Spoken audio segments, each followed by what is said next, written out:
Good morning, everybody. Welcome to Help the Helpers this morning. And we have Russell Dahlman with us again. And he says that he doesn't want us to read the biography because he'd rather spend the time with you.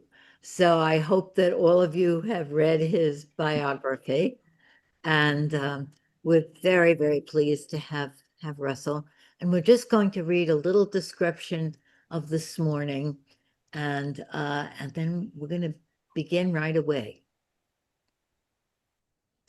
Everything changes when we see life as a path. However we define path, it is always larger than getting what I want. When our context shifts with naming a path that feels personal and authentic, such as a path of learning, a spiritual path, a path to realize my true self, etc., our challenges take on new meaning. More than eliminating difficulties, we can learn to embrace them without denying the places that just want them to go away. Our meeting today will explore the process of embracing the not wanted, paradoxically encouraging a deepening capacity for joy, all through consciously choosing a meaningful path. Wow. Yeah. I'm Sounds so good. glad Thank we you. read that. Thank Beautiful. you. Yeah. Thank you. Wow. It's almost like a poem. Hmm. Mhm. Hmm. Okay, I'll Hmm. mute myself. Yeah. Yeah. So thank you. And thank you, Lynn, and everyone for being here. I appreciate the invitation and spending some time with you. And I'd like to start. Maybe we can, if it feels okay, just close your eyes for a moment. Let's take a moment to connect a little bit deeper together. We organize ourselves, time, I've got to get there by 8:15 and etc., setting up the technology. And now you're here, we're here together, and can drop down into the reality that you're sitting on this spot, the only spot in the universe where you are right now. And you can sense it, and your physical body can bring you right here. Your right foot is touching something. You can say hello to that. Your left foot is there. If there are other sensations that are jumping in, maybe uncomfortable ones, just acknowledge them and come back to the more neutral sensations of just sitting, feeling the weight of your bottom on the seat, your feet on the floor. Your right hand is touching something and it has some kind of weight to it. Your left hand.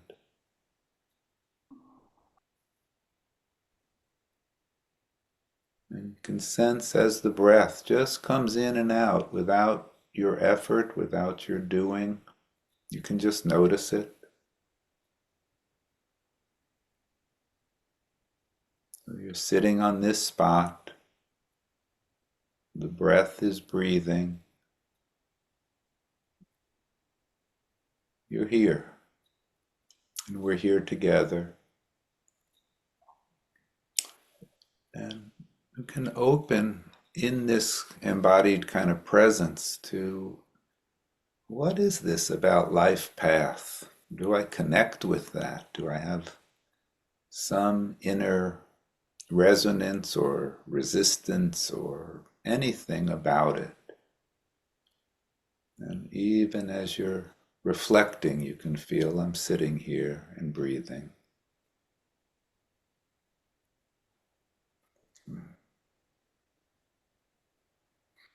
Mm. And then there's something about the not wanted. There's the invitation to not only put up with the not wanted, but actually to turn toward it. And guessing some part of us really doesn't like that idea. It's not wanted. But to just open to what can be learned, what might be really important about our attitude towards the not wanted.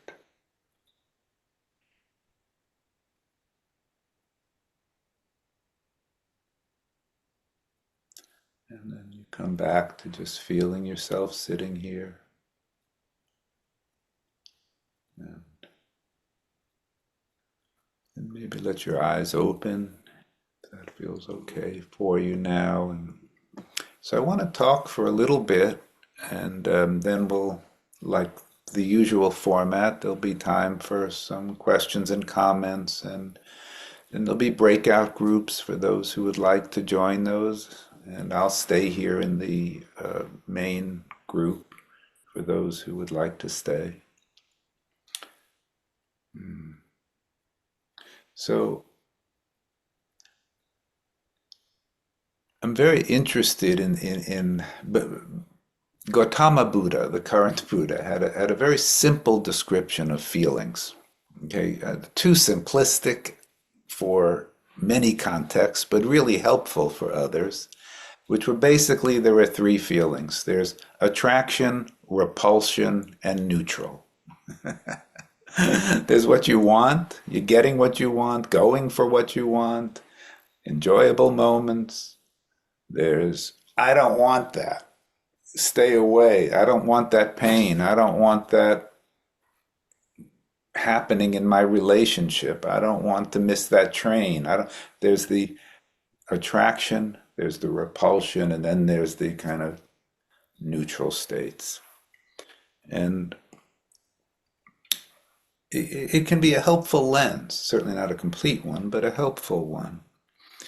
And I think part of living this kind of meaningful life is learning to really relish and celebrate the gifts, the moments, and grow our capacity for that. I think it's one of the things that I very much encourage in people learning focusing is not to focus on problems only, but to really open to how our attention can increase our capacity for relishing life. And it's the same with the neutral moments. Neutral moments, for almost 30 years, I've taught workshops in gratitude and forgiveness. And gratitude is a neural network that can be grown. It's probably the easiest positive state that I know to grow for most people. And neutral states can become joyful states, enjoyable states, with cultivating the field of gratitude and learning how every moment maybe has a gift. Every moment has a gift, even the ones where you're sitting on the train and just waiting to get home. And that's something to do with taking responsibility for our attention. But then what about the not wanted? What about the not wanted? And of course, focusing is brilliant. Approaching ways, not way, but ways of approaching our challenging states. And I've learned so much through our shared practices. And I notice that there's a human habit of fighting, at least for a while, with what is happening when what is what we don't want to be. Right? The not wanted shows up and we go, no, not now. And that's, I think, a really understandable response, right? We don't want pain, we don't want loss, we don't want disappointments, right? Of course. what I get interested in very much is when that fighting continues. It's an appropriate first response. And depending on the level of loss or pain, it will return, perhaps. But as we all know, if you fight with life, you will lose because life will win. What is stronger than our opinion, right? Our opinion of what should be. Like I like to say often in my seminars, the mail doesn't go to the wrong address. You're getting the life that you have. It's truly your life. It's not a mistake. And so somehow when we get that, more important, more powerful, more helpful than my preference is somehow opening my heart, my belly, my mind, myself to the reality of the moment. And really notice when I'm getting lost in my struggle with what is, which is not a very helpful way of learning from what is, of working effectively with what is. And again, I'm not, of course, there are moments of fighting and, in fighting with God, fighting with life, saying, no, this is wrong. And we want to stand for justice and we want to honor that part of ourselves. Absolutely. So this is not about denying anything, but it's somehow creating a larger context than what I want.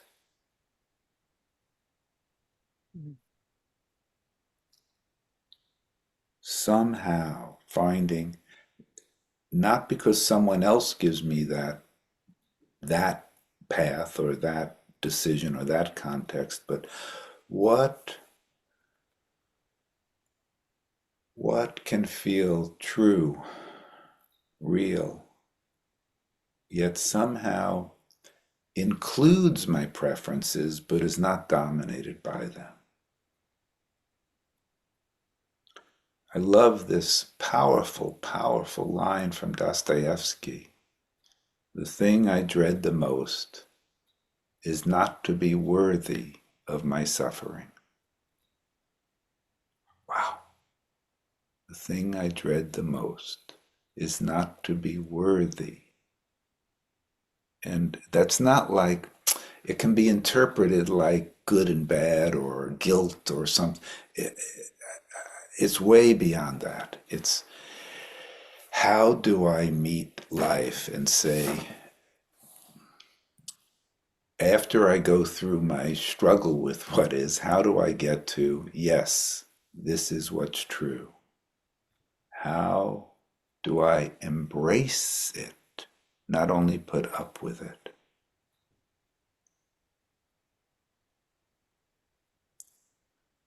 That's kind of a mouthful, so let's pause there and then I'm going to go forward.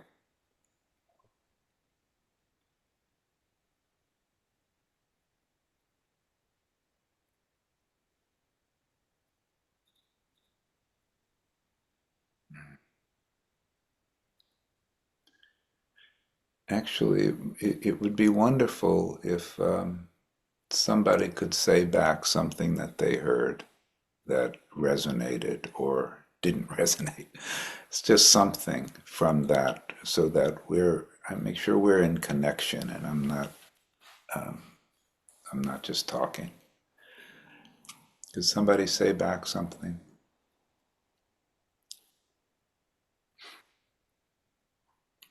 Thing I dread the most is to not be worthy of my suffering.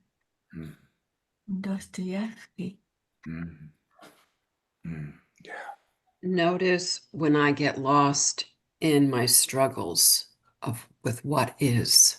Mm. Mm. Yeah. And turn towards the not wanted, be open to what can be learned about our attitude about it. Beautiful, beautiful, beautiful.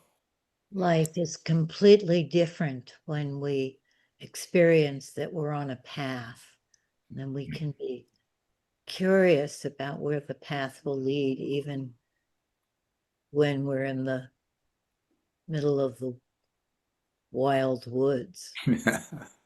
Right. The wild woods. I like that. Yeah. And is it true for you, if you really take a moment, thank you for all that. Thank you. That was perfect. Is it true for you that looking back on this precious, unique life that you've been living, that many of the most difficult things that you wish never happened have been fundamental to your becoming who you are, to transforming your learning about life, to maybe opening your heart, to creating, I mean, when I was functioning more as a Feldenkrais teacher for many years, I learned so much from my students who had had strokes or had amputations, and somehow some of them were able to turn their circumstance that nobody would want into. I remember this one guy who was a judge in California. He had 60 years old, had a terrible stroke, very athletic guy, tennis player, bike rider, and beautiful guy. And we worked together for numerous years, both physically and in terms of he was quite depressed after his stroke. And I remember him saying it was probably after 2 years, he was saying, you know, Russell, I never would have wished this on anybody, not even my worst enemy. But I have to say, I love my wife and daughter more than I ever did before. My ability to love has grown. I never realized how selfish I was. And something has really changed. And that sentiment, I heard it in different words from different people, is such a profound teaching, to be worthy of one's suffering, to turn one's suffering into life-givingness. And when I look back and I look at the, early death of my mother and my sister and the two very, very critical car accidents with significant injuries, and I look at what became out of those, I wouldn't wish it on others. And if I was writing my script earlier, I would have probably written it in a different way. But I can't argue with how incredibly important those have been. And I look at the other things that have happened, not only those, of course, the things that have come that I treasure have also led to my development. But boy, the not wanted in human life, when it's worked with in the attitudes I'm talking about, when it takes on okay, this is here for me. Not only afterwards, and this is a big deal, but when you're in it, to be able to hate it and embrace it. We're not saying we have to deny those parts of us that want everything to change that we don't want. But that's not where we live, maybe.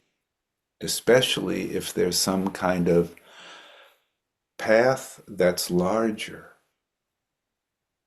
than the wanted. So I want to, let me see my time. I guess I can talk a little more, and then I'll open it up to your questions or comments or anything. I want to share a very, very old, powerful, simple, yet profound Zen story. Zen has been such an important part of my background, and the stories can be quite potent. As with most, you can take many weeks and months working with the story, with each element of the story. At first, it might seem you'll have your first impressions. I encourage you, if you take it in, if you resonate with it, over the next week, you might find it keeps coming back to you, even though maybe at first it seems obvious. So Dongshan, who was a famous 9th century Chinese master, he had a lot of students who became great teachers. Dongshan. So one day, Dongshan's with his monks, and he's with his attendant monk, who was kind of a senior monk, and they're sitting by a stream, washing their bowls. They had just finished lunch.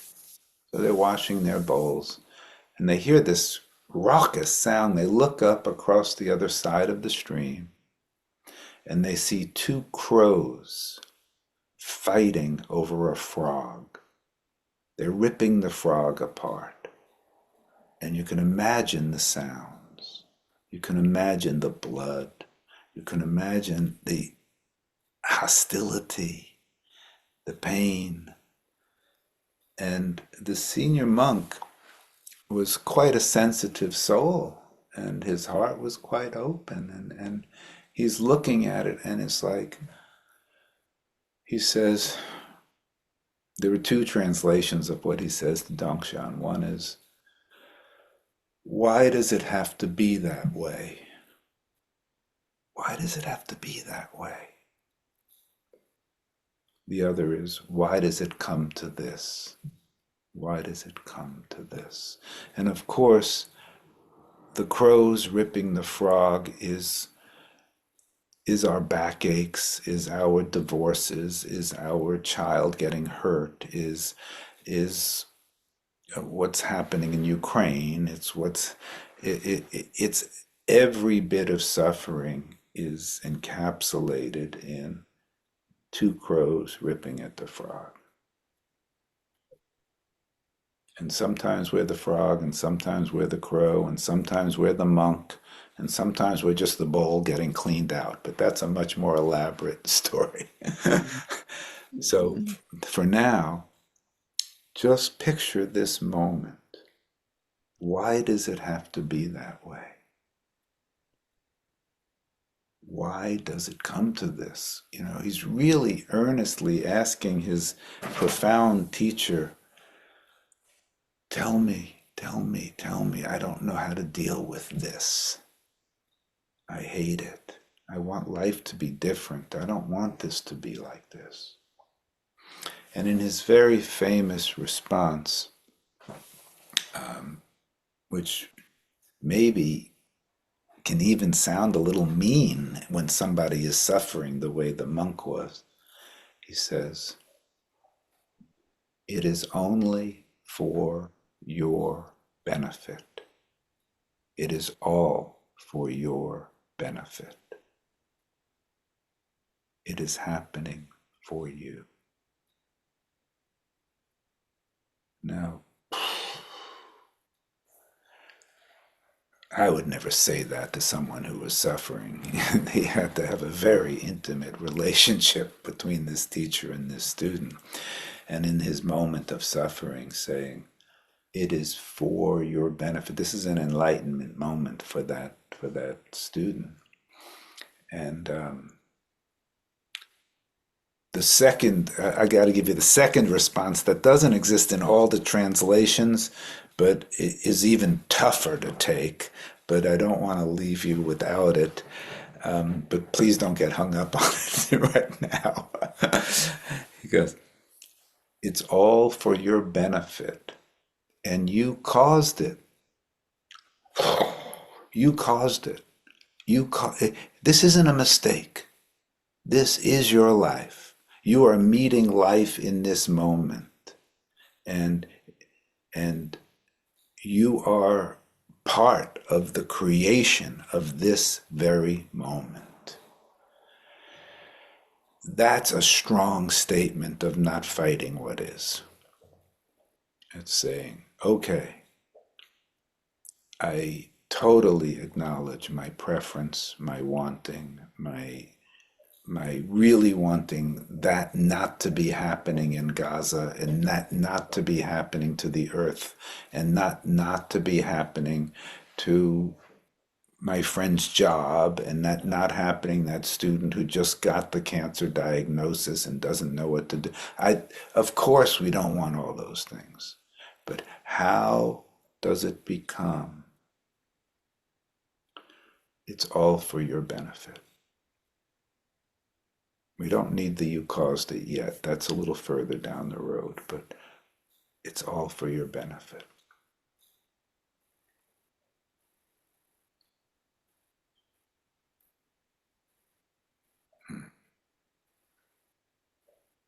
Let's just close our eyes for a moment, then I'll open it to your comments, questions, or breakout rooms, wherever we want to go. But let's just pause here and drop down. This is a powerful story, I'm sure for some of you anyway. It touches something in your belly, maybe, in your chest, maybe. But let's wonder together. What are are there places in my life that I am just not willing to turn toward? What about my clients and my students when they have their places?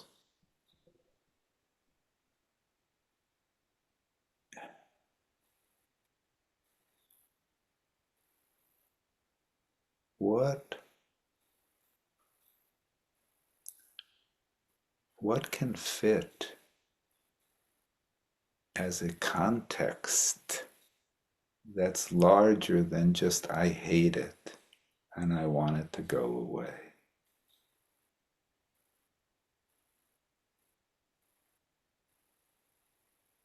Of course, we need space for I hate it and I want it to go away. But do we have some larger context in which all of that can be living?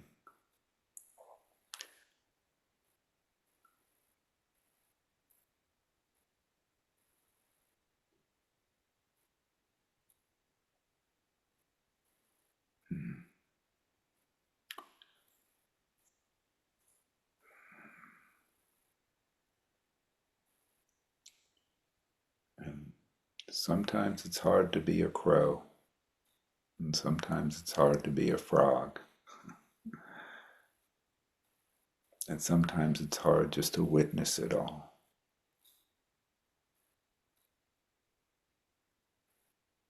And sometimes it's a moment of awakening.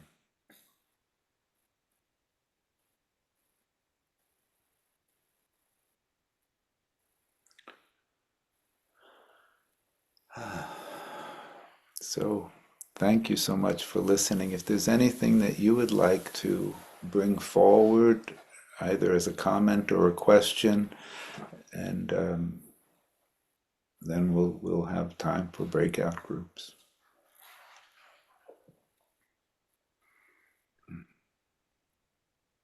Recently, I've been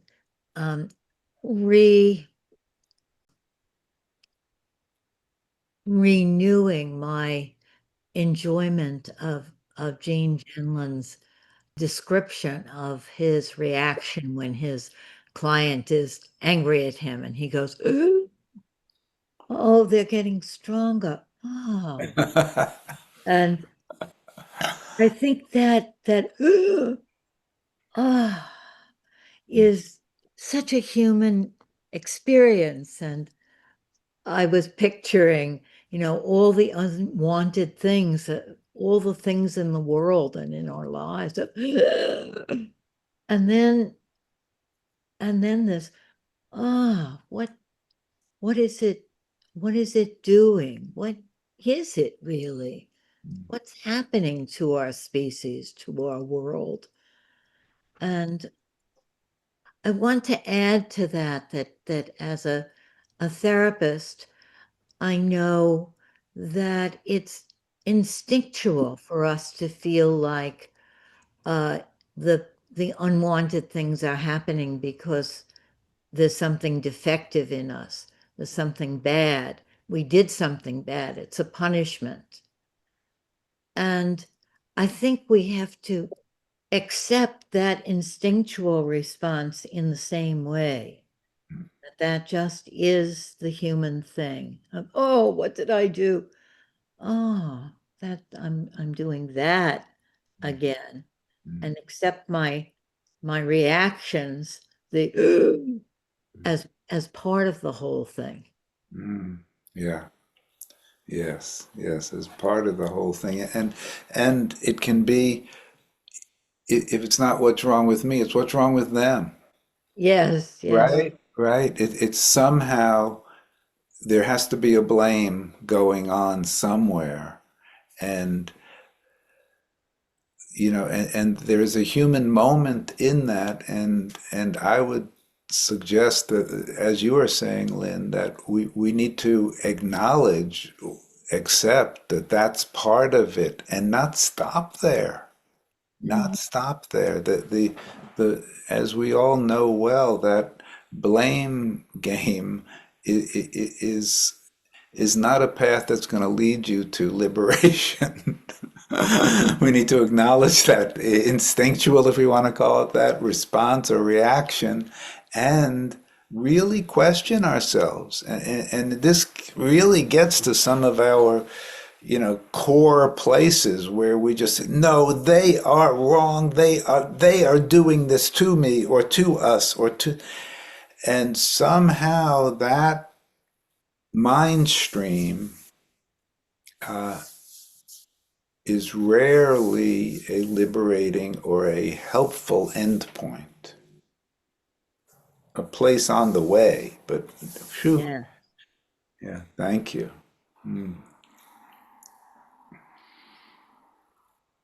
I see hands up. Does somebody call on people, or how does that work? Well, some people like to raise their hands and some people like to speak, but Okay, I would love it if you would call on people, Russell. okay. Yes, that's great.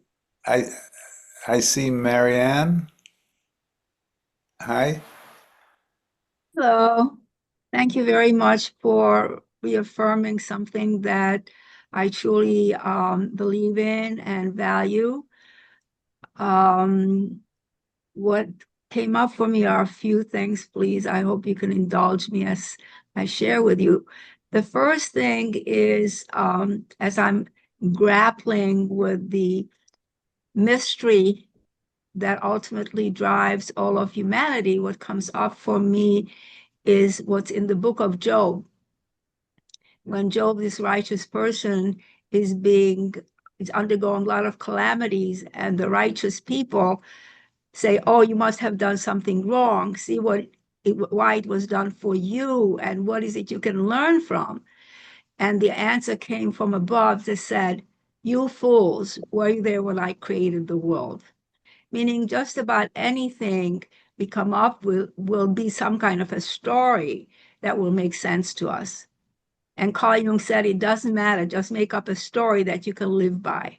So that is something that I grapple with about my story, because I really don't enjoy living in a story. How can I not have this story that I pass on to other people then? With that said, what comes up for me as a therapist is what I'm also grappling with is what I've noticed that certain people have greater resilience to transform calamity into something that they can grow from. And what do I do with the people who do not have this resilience, ultimately ego strength? Because you're talking to people here who have a critical amount of that. What do I do with my clients who come back over and over feeling wiped out by life? And what is it that I can say to them that could resonate for them? Yeah, yes, a powerful, powerful sharing, Marianne. Thank you. Thank you Yeah, for indulging me. yes, yes. I don't know that if that's a rhetorical question or if you're wanting comment on that. Oh, absolutely. I'm here to imbibe all that you have to share, especially since, just for sake of transparency, I'm calling in from Israel. So I'm Oh, very much yes, yes, yes. I to, got you. and I'm here in Israel because of personal growth reasons, Yeah, because I wanted to broaden my ability to feel. yeah. Wow. Yeah. Ah, shalom, shalom. So, I don't know. I don't know how to a general statement that I can make that helps people who are lost in their suffering and don't have what you're calling the ego strength to step out or to see it from a larger place. What I do know is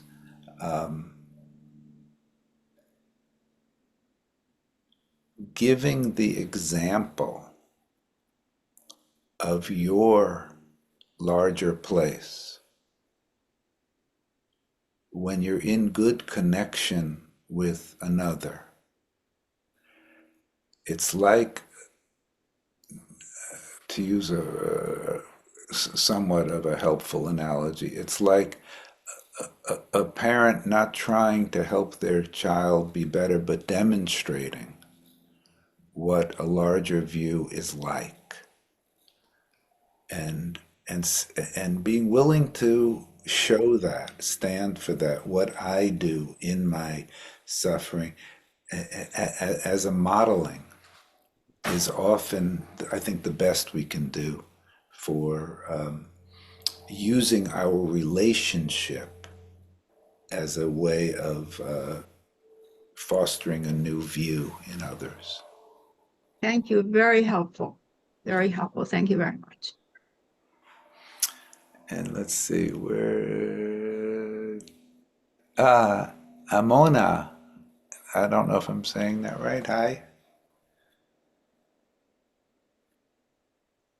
Amona. You're muted, Amona. I was lowering my hand and thought I had unmuted myself, so okay. Yes, I wanted to, when we were sitting with eyes closed, a simple everyday moment came, which happened about 15 years ago. And I was just going up the stairs in my home and tripping. And as I was tripping, I mean, just very lightly, just a little tripping and continuing, and the anger came up. And then suddenly it hit me like a lightning, like, what's that anger? And it really struck me how that's a conditioning. So I'm from Germany, very much a German conditioning. When something doesn't go exactly right, we need to be upset about it. And so I realized, I mean, really deeply, it's like, do I need to be angry? And that moment it vanished.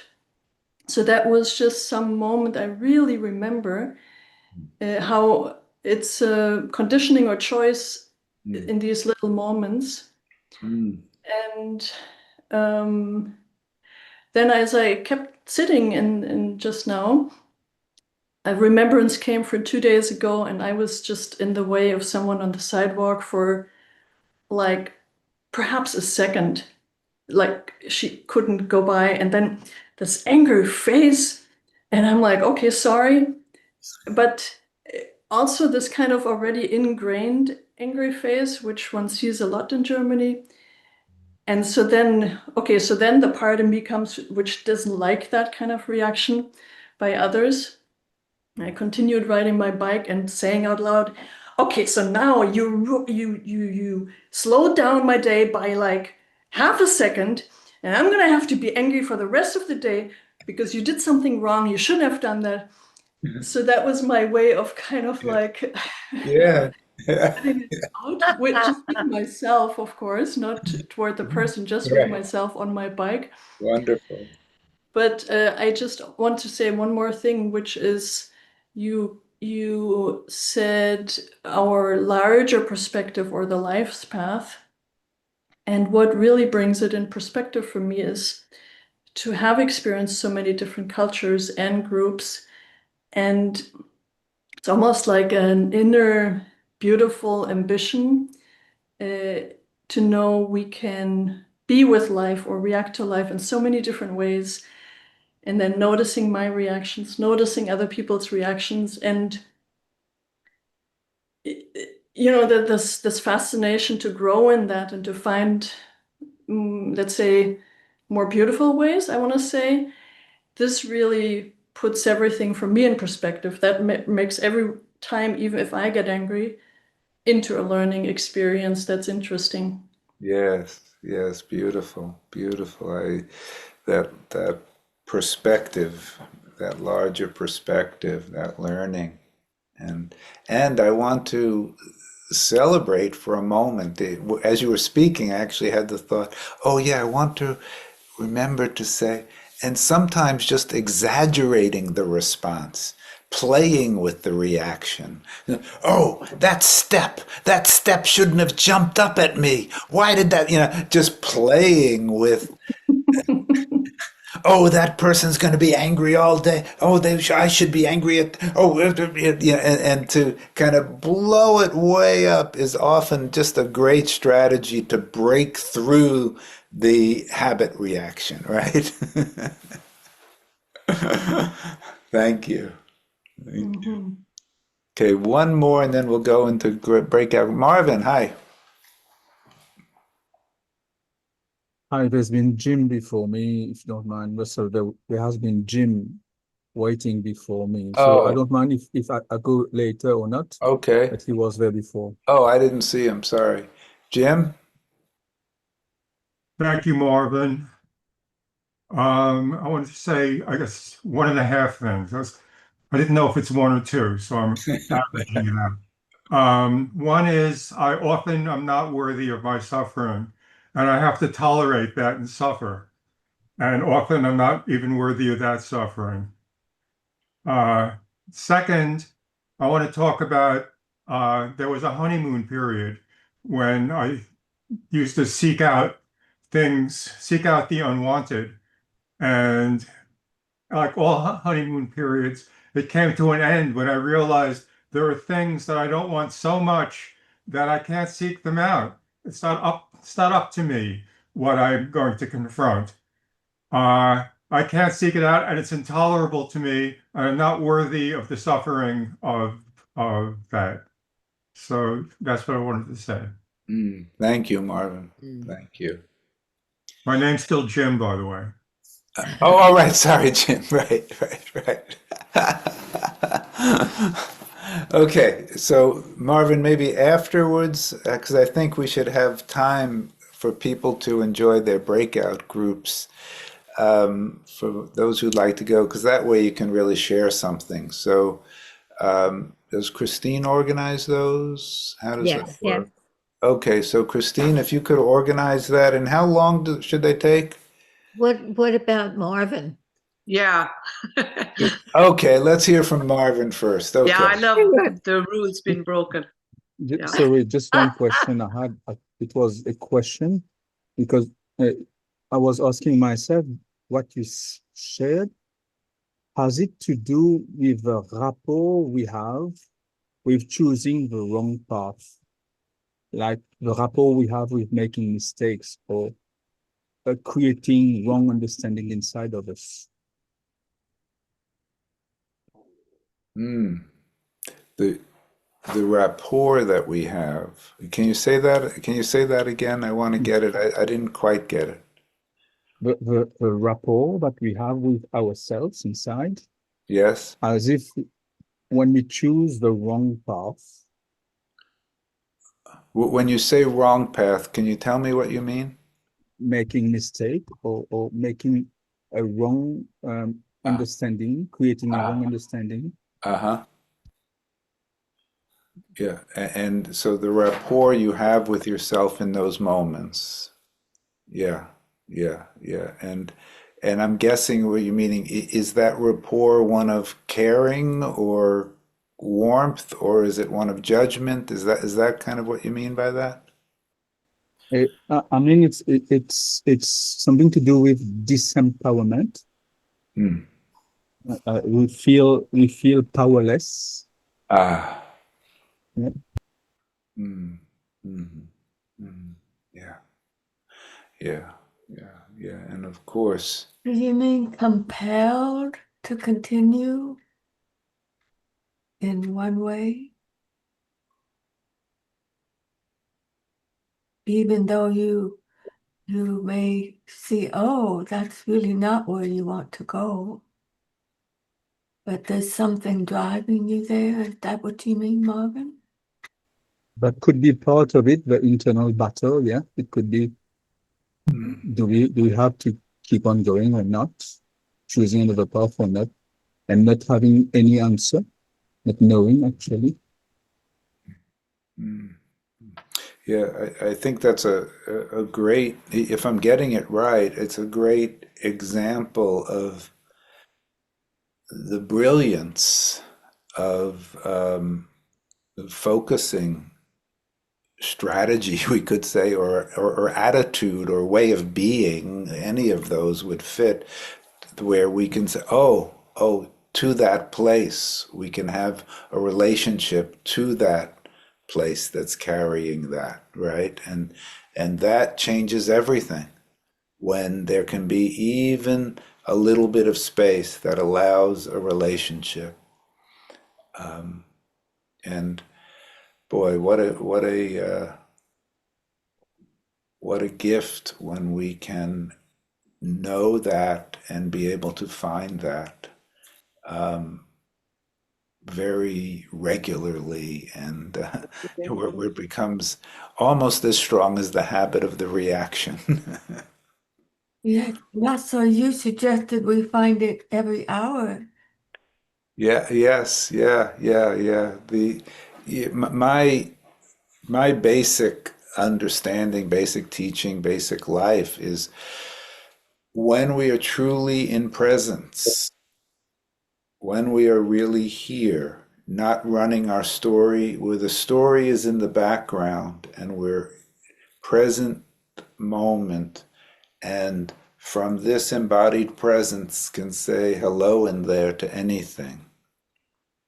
That to not wait for anything to be wrong to do that, but to have that as a familiar way of being.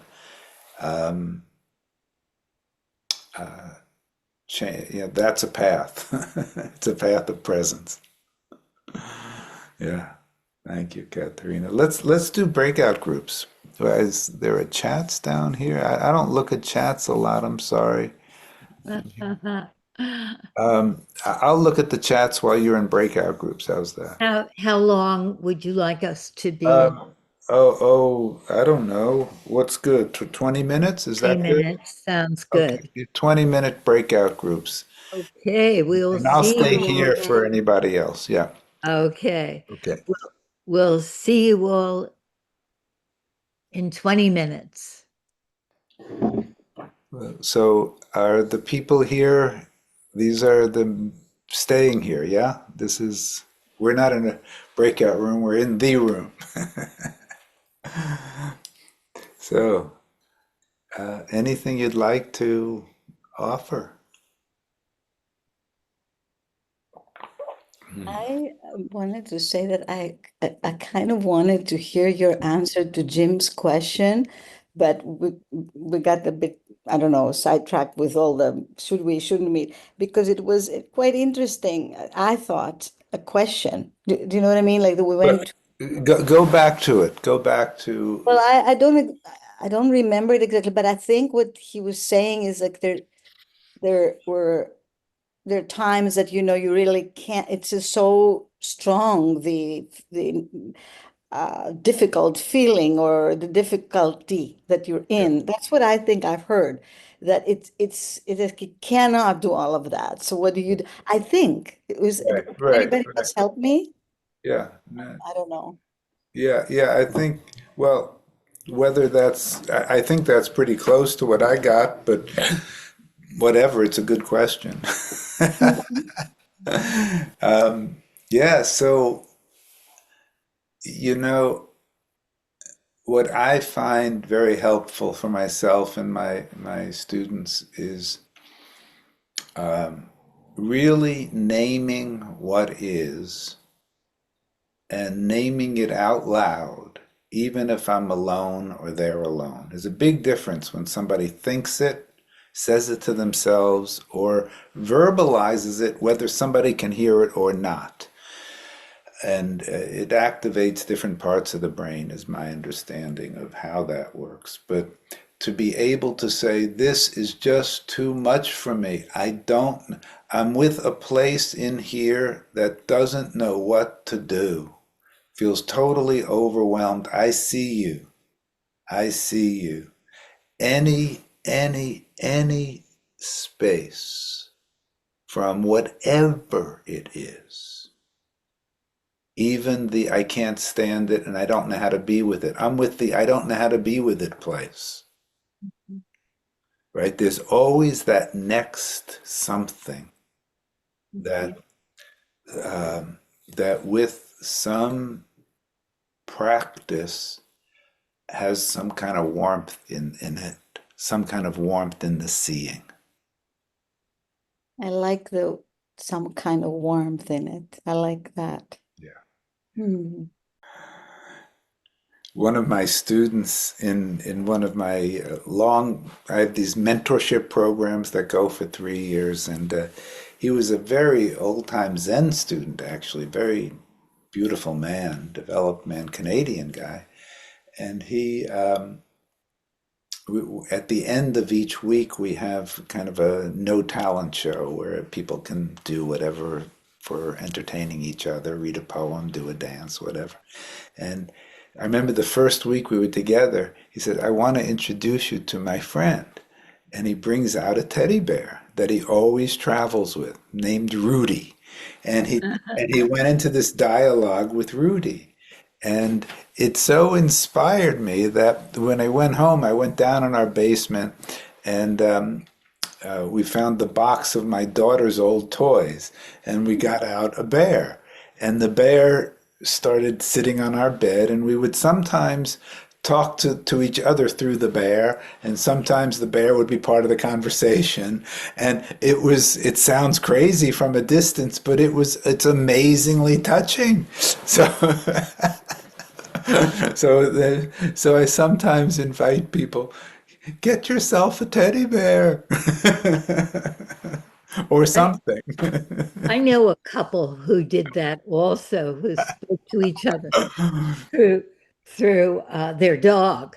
They would, and they could say all kinds of things to each Right, other through the dog that they couldn't say. right. Sorry, Lynn, at the presence of the other, they did that? Yes, yes. Okay, yeah, okay. I wanted to make a place for protest, and it's very akin to the shame blame place, but a turn toward the shame blame place of protest seems like it redeems it, and that there's something very important about our being able to protest life. Yeah, yeah. The attitude toward the protesting life, it shouldn't be this way. That's being worthy of the suffering, because one is aligning themselves with the bigger and saying, no, it shouldn't be this way. Yeah. Like I think of Martin Luther King as someone who could accept and also protest, and the protest was part of the acceptance. Right. Yeah, yeah, yeah. I'm with you. I totally agree with that. The you know, in the some traditions, the ancient Jewish traditions being one, talk about fighting with God. Yes. The importance of fighting when and Yes. there's an energy in it that is important. There's an energy of mobilizing the organism towards something that is truer or more beautiful or more right or something like that. So we want that. We want that. What I want to be differentiate there is so often when people are fighting, that's their end point, is the fighting. And they really live with, if that's the way it's going to be, I'm not going to play. Right. I'm just, no, no, and that's a whole different kind of energy to, the picture of, I'm going to say no and say it with a lot of power and with love behind it, with care behind it. And yeah, so I absolutely want to stand up for our protesting. And, it's kind of like, in today's world, I'm guessing for a lot of the conversations amongst many of our kind of group is, can you believe Trump's doing that? Can you believe, Putin's doing that? Can you believe, and there's a rightness to the rebellion, but I just watch it go in circles and circles and circles and circles and not going anywhere except blowing off steam or something, but actually what I observe, growing the unhelpful discontent. Right. So, And so as this is, yeah. I think that as we experience, oh, we're protesting, that is changing the energy. Mm-hmm. So I've had a number of clients that have had religious, spiritual trauma, and having them fight with God is very, very helpful. That first there's a kind of glee. I mean, I can fight back, and then they can be God and see how God responds to them. But when we can unleash that energy in a different way, it often moves it, but not always, of course. Sometimes. Yeah. Yeah. Great. Mm. What comes up for me as I'm listening to all of this is I'm besides focusing, I've recently been trained in the internal family system model. I don't know if you've heard of that. So the concept is to unblend from our thoughts as not being who we are. Oftentimes, when we express strong feeling, we think that's all of us, that's the truth, that's us. Instead of like more along the Buddhist concept, it's just a thought that we can look at something that's transitory and how to get to that place. So the wording in IFS is called unblending ourselves from the feeling that who we are is not our thoughts. Well, that's easier said than done. And what comes to mind is Jung's concept that people in the East get it through epigenetics, their concept of what it is to almost live in an unblended place. It's easier. You don't become Buddhist or a Hindu by wearing yoga pants. This is more than that. So he invited us to go through the Western mindset, through the psychological configuration of who we are, and try to understand. And now, most lately, the concept of trauma, how much our early trauma really drives us today and keeps us unblended, keeps us one with our trauma. And I find that with all of that said, I do that and come back to the path, to the journey, to the spiritual aspect of who we are as the roadmap. So I just wanted to put that in the conversation. Yeah, beautiful. Yeah, I think that's part of the why meditation is so central to the work I do, and to that you can have this consistent practice of creating space between what sees and what is seen. Yeah. And that without getting disassociated or detached, but getting non-attached, getting some space. And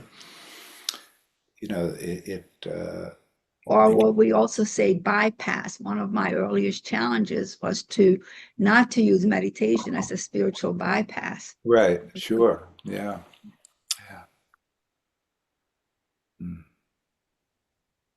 A shout out to you, Lynn, for always organizing and inviting the most interesting and informative and helpful speakers. Thank you for that.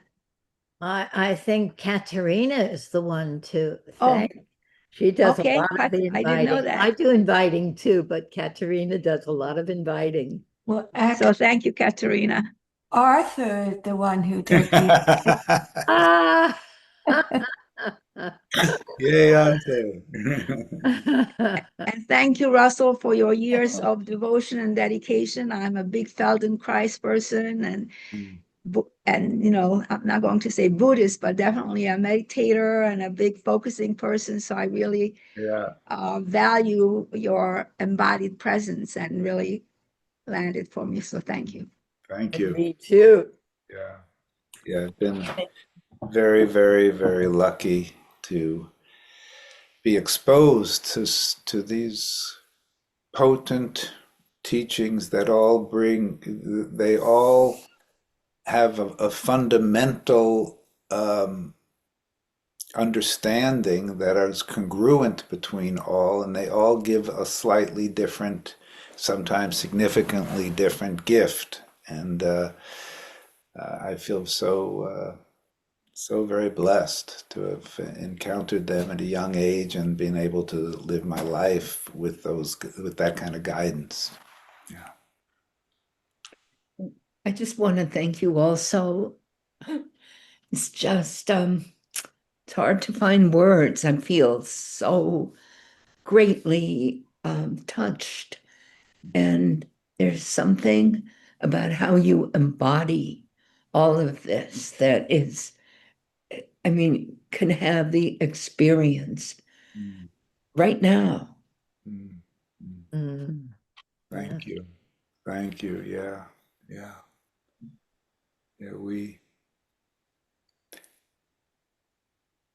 Our capacity to resonate with each other is one of the great gifts of human beings. Yeah. A capacity to share states and to interbe together. Yeah.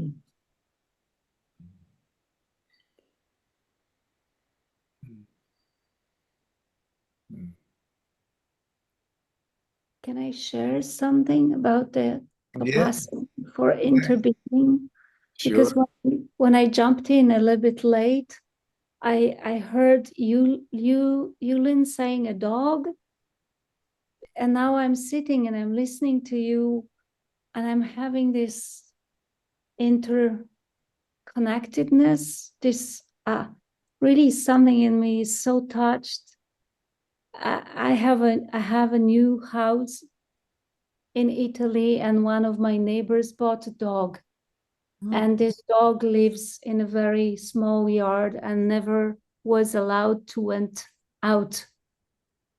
And when I come there, I sit next to the fence and I kind of meditate with the dog.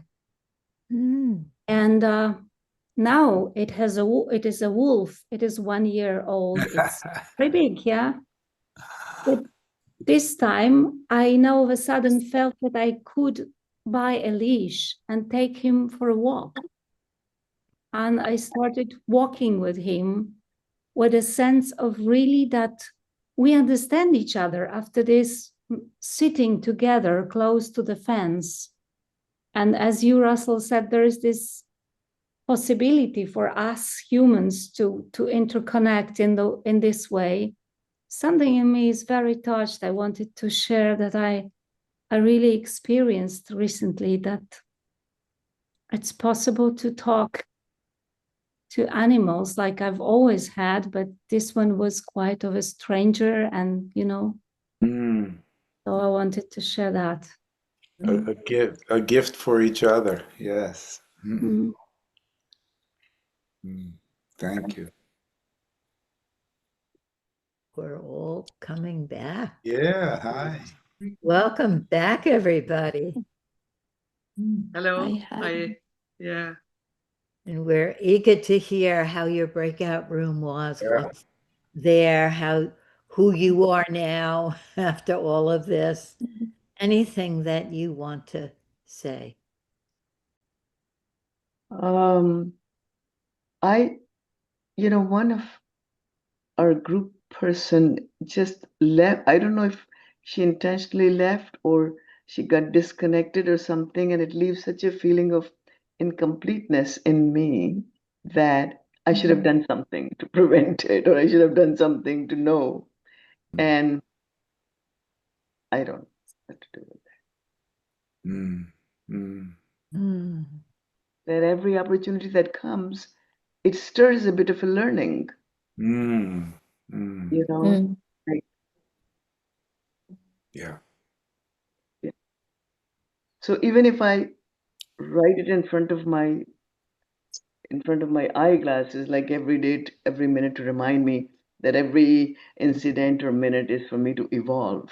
It still is not easy. Right. I think she just said she had a power outage. Oh, you did? Oh, okay. Thank you, God. Okay. Okay. It's for me to learn. Thank you. Sorry, But that's so interesting, though, isn't it? When we take that as a story or a metaphor, the person disappears, and you think, "Oh, I should have done something. Something terrible happened," and then you find it's a power outage. It's this bigger.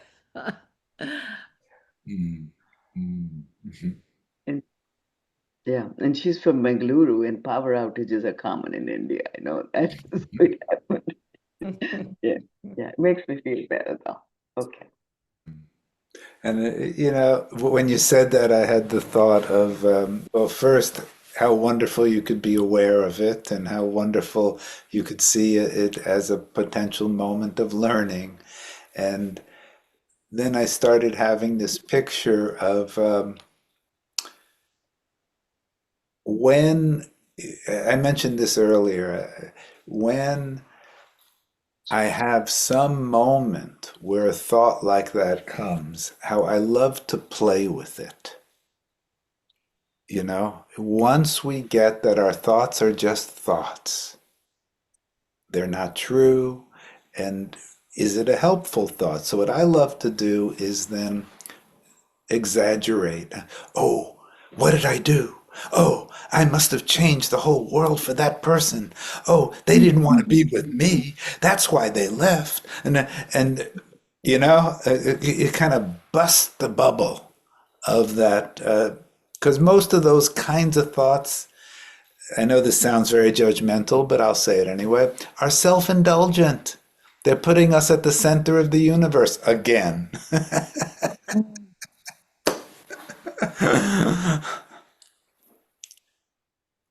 That's a good one. Most of the thoughts are self-indulgent. Okay, I'll write that down. It's so interesting when you meditate for a while. Oh, You say, what came up for me, that humor yes, can also shift things. humor is essential. If you're, I like to, if you're going to be on a path of awakening or a path of love or a path of learning, don't do it unless you bring humor with you. I mean, I always say you got to have one leg is kindness and the other leg is humor, and then we can go forward. Otherwise, it's not worth starting. Better to try vodka or something else. It's really That's good. Actually, what I did in order to get to, because I had no sense of humor, get to do something called laughter yoga. And there are these workshops, yeah. and it allowed me to know that it doesn't have to be funny to laugh. Laughter has its own neural pathways, and once we start on it, it just keeps repeating. So I'm just putting that out for people who are looking to get out of their seriousness, which is where I hang out a lot, to really introduce laughter yoga. It was something in me that rebelled when you said, Russell, that it's self-indulgent to feel that you're in the center of the universe. Thank you. And I wanted to say something like that, like, well, we all are the center of our own universes, Right. and we need to be, and I'm rebelling against that. Okay. Go for it. Lynn, thank you so much, because I've been fighting the idea that there's a moralistic tone to all of this. And I've been saying, no, Liz, you're doing your thing again. You're projecting. But when you came out, Russell, you came out with it, Russell. You went there. And so now I don't have to feel so bad about, there's that thing, right? I mean, when it's philosophical or it veers toward religion, even you're not worthy of your suffering, even, there's inklings toward that place. Yeah. So thank you for being overt about the implicit moralism.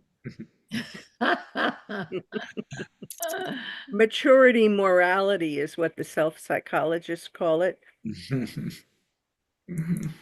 Yeah. Sometimes I think I'm sorry. I was thinking of, I can't remember who before the breakout rooms talked about being a therapist and what do you do with clients.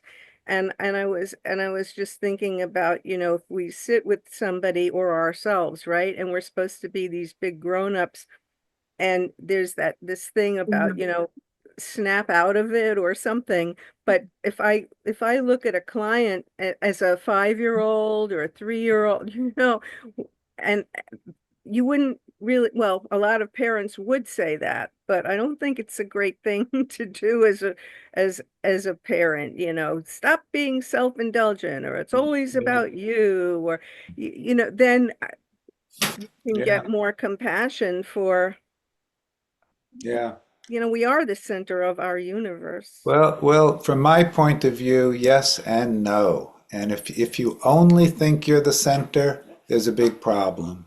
Yes. If you can't be the center, there's a big problem. But even to say there's a big problem, okay, so now what? It's in the now what that Right. Exactly. To turn it and say, oh, am I going to turn that into moralism? Am I going to turn that into I'm bad? Am I going to go down the old route that I do, where I either fight or I feel bad about myself? Can we actually see that whole picture? Well, that was very interesting. I mean, it's a perfect timing. Yes, wasn't it? All that right. Liz bringing up this, is this moralism? Is this, you're supposed to be different than that? We have to, and from my point of view, let's see it all and see the habits that we tend toward. And if we tend toward then feeling like, well, that's judging me, okay, notice that habit. I take offense at that. Notice that habit, and we noticed lots of hands are up too. all right. I'm just, I want to share something, the new word I learned in the breakout rooms to how say to reflect or to interact with Liz. A word cushion came out to me just now in the breakout room when I said we should always appreciate that things that happen to us is always already filtered, already cushioned, already come with mercy, already come with blessings. So I think there's no wrong for us to cushion ourselves, just like you said, Russell. We should always go to the we should always like face things with kindness and humor. That's one way we cushion ourselves in the darkness of the tunnels, in the pains, in going through some trouble situations. I think maybe it's one way that we can do to ourselves is we can help ourselves is treat ourselves right. I love that it becomes a term to cushion yourself. Yeah. Beautiful. Instead of hit right on the floor. Thank you. To hear Marvin again, and then Priyanka.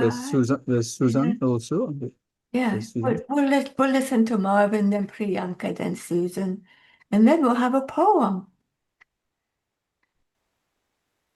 Okay, sorry, Susan. Sorry, I wanted to say this is personal experience, so it is what it is. It seems to me that there are two teachers inside. I have a false teacher and a true teacher.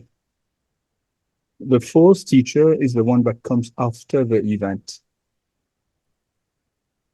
It comes after the event and it tells me that I should have done better or it wasn't good because he has learned from the event. So I call it the false teacher. I'm just calling it now. I didn't have that name before our meeting.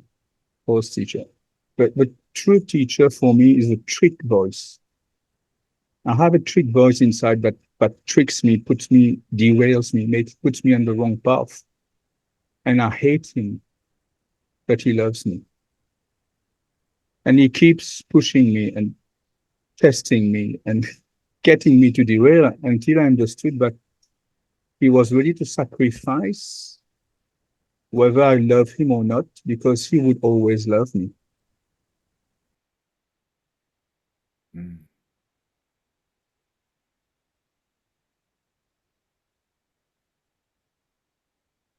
Feeling his love, feeling he always loves you.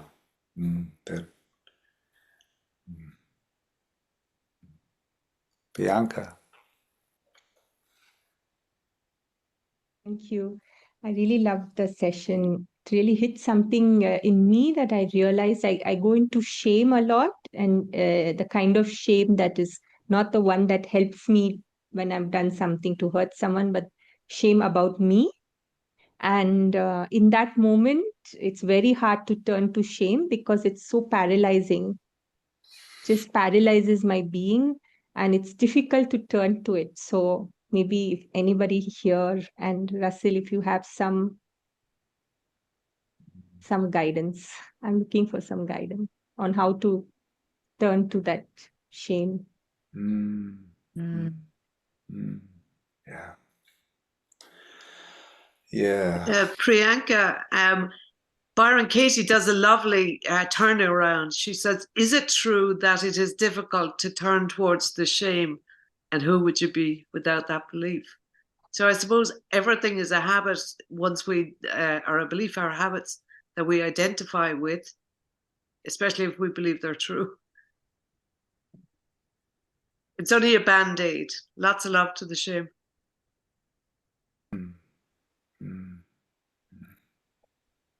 I want to say that shame is such a very important subject, and I'm so glad you brought that up, Priyanka. And maybe we could have a Help the Helper session about shame and the functions of shame and the workings of shame and all of that. With humor, Lynn. With humor. Yeah. Shame with kindness and humor, the two legs. It's heavy. Yeah.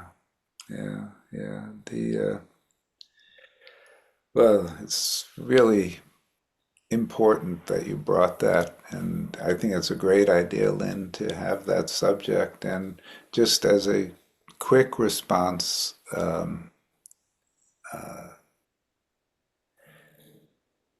there's something about I'm guessing that the people on this call have had enough moments of stepping back from different thoughts, different feelings, being able to be with something. You've had that, and there may be still some things that are difficult to be with, but you already know what it is to position your presence in a different relationship to what's happening. And so right now, shame is one that's very difficult for you to find that ability that you already have. But I want to underline, you already know what it is to be with a state of consciousness in a warm and caring way. Some of them used to be very difficult for you, but now they've gotten less so because you've been learning how to be present for that thought, feeling, or we call it state of consciousness. Now you're learning to do that with shame. Shame is your teacher. It is helping you make that next step in your ability to be a loving presence for anything that appears. So we could say, you're not yet there with shame. You're on the way there with shame.